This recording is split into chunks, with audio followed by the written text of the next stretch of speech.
Now, this is just a theory, a manga theory, but what's very interesting is that when we go from 1103 into 1104, at the end of 1103, the paw pads are mentioned because the Marines think that KUMA is just another pacifista at first when he fires the lasers. However, a Marine sees his hands and mentions the paw pads.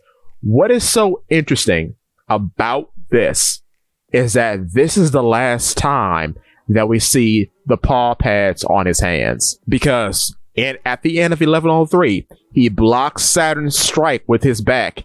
He grabs Saturn's weird spider hoof, whatever, and he closes his fist. For the first time that I've seen in the manga, he closes his bare fists, hardens it with hockey, and rears back for a punch. Then, in chapter 1104, he delivers that punch in glorious fashion. It's one of the best panels of 2024 so far. It's immaculate. It's stupendous. He delivers a blow to the man who has ruined his entire life, you might as well say.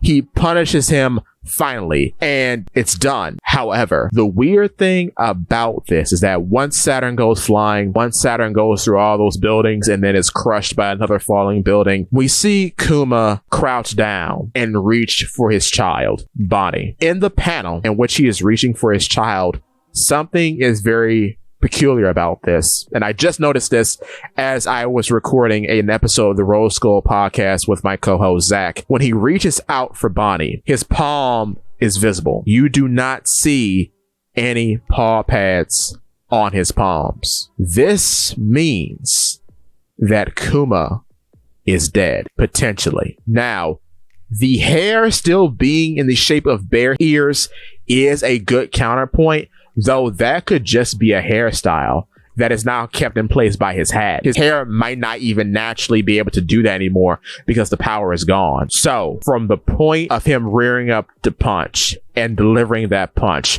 that was the last bit of his will shining through all the mechanical nonsense, all the barriers that have been put on him.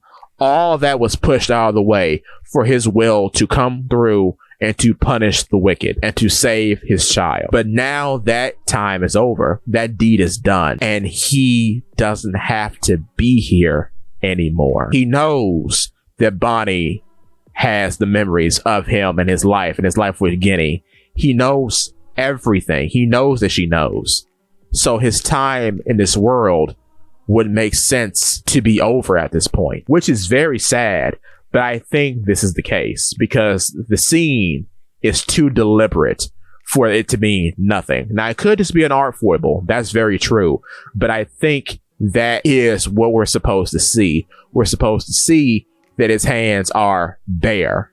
Not to make the pun, but his hands are now bare. He doesn't have the power anymore. The power has gone. And I think this works as a twofold event because not only has he come to save his child, but he has also potentially put the power in the hands, not to make the pun again, but he's put the power of himself, which is the pawpaw fruit, in the hands of those who would handle it the best because he believes that the Straw Hats are the ones who will indeed save the world. We have that confirmed. So, and that being said, is why I think if there was ever a time for one of the Mikons on Nami's tree to become a Doe fruit, now would be that time because once again, KUMA is the only other character who is not a Straw Hat who has had the most intimate relationship with their ship.